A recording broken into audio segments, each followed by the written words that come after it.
I know guys who are hyper fixated on getting a girlfriend. And for a guy, this is one of the worst things that you can be fixated / focusing upon. It's a recipe for disaster. Imagine you're at a shooting competition, right? But instead of aiming at the target, you're aiming your gun at the judge. Like, number one, you've misunderstood the game. Number two, someone's going to end up hurt and you're probably going to lose, and it's very dangerous for you and the person and another person. It's just like, it's misguided. And if you're fixating on getting a girlfriend, you are totally misguided. You need to shift your focus and attention into a whole new paradigm. You need to change the way that you see the world. And once you change the way that you see the world, it's going to change the results in your life. I don't know how else to explain it. You're asleep and someone needs to wake you up. So I've got 3 focuses here that you want to focus on instead of getting a girlfriend, okay? Here's your first thing. You're grounding. Oopsie, let me just redo that. You're grounding. So when I say grounding, it's your faith, it's your stoicism.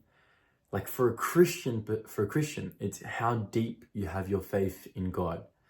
And the deeper you have your faith in God, the more repose and peace and strength and masculinity you will actually emanate. A man with faith is a man that cannot be shaken, that is safe and that is good and believes and can be a leader. Now, grounding for like maybe an Eastern perspective might be someone who's rooted in no self-realization. Like you are so beyond yourself, like your self-concept, that you are just grounded in the formless, to the best of my understanding. But either which way, you need to be beyond worldly things. You need to stop being fluttered about by the world, by emotions, by the pull of society. You need to be centered on God, on something greater than yourself, and something that is eternal and that is always present. And so that's your grounding, and that's going to have immediately an attractive effect in a lot of different ways. Now, the second thing that I came up with here is service.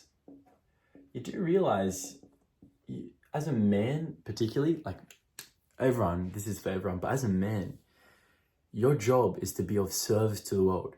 And you're going to have to be service to your girlfriend, service to your wife, service to your family, service to your community. You are a servant. And the more you get that into your head and the deeper you come to terms with that and the more that you embody that, the more powerful you become. Now, being a servant means helping others. It means doing God's will here on earth. It means following that intuition, that prompt. You are a servant of God and you're a servant of others. So this doesn't just translate to you being poor. In a lot of ways, this is an incredible wealth strategy.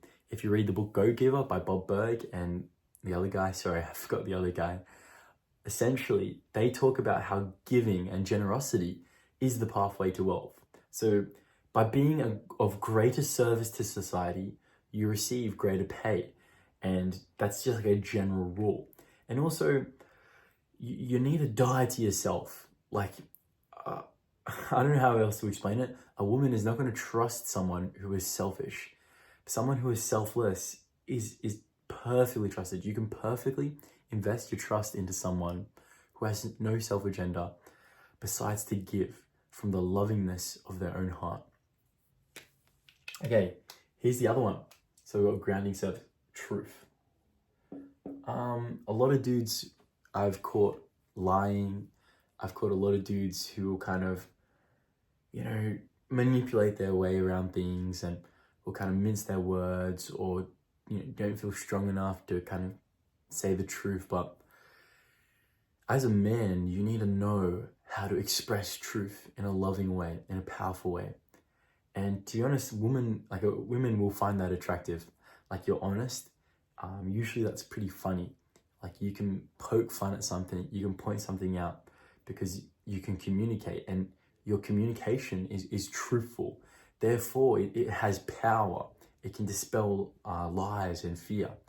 And it shows that you are strong enough and courageous enough and provider enough to be honest and be truthful. It requires a level of courage and competence. It also signals virtue, it signals trustworthiness, and it signals strength. And these are all things that a woman might find attractive. Now, finally, when you're focused on these things, you've probably forgotten about a girlfriend. You've actually maybe been born into a mission, like a mission of betterment, a mission of greater service. So once you're born into this new mission and into this deeper layer, once you're prepared and you've become the man of your dreams, so-called, then you will attract the woman of your dreams. And don't worry, like the party doesn't stop there. You've still got a lot of things to do. That's when the hard, bit really begins. But all of it is a journey towards selflessness. All of it is a journey towards a more authentic masculinity. And all of it is a journey towards Christ-like service, or, just pure selflessness.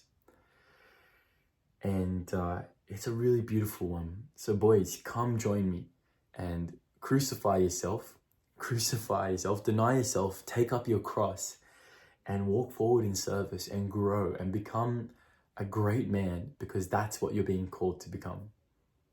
Peace.